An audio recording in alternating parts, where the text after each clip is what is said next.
ন্যায় ও ইনসাফের ডাক, মুসলিম উম্মার পক্ষে বজ্র কণ্ঠ উচ্চারণ। সেই শরীফ ওসমান বিন হাদি আজ ইতিহাসের পাতায় শহীদ নামে অমর।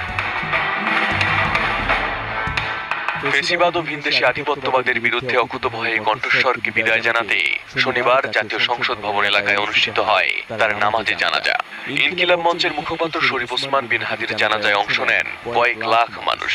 কানায় কানায় পূর্ণ হয়ে যায় সংসদ ভবনের সামনের মাঠ, মানিক মে এভিনিউ ও আশপাশের সব সড়ক।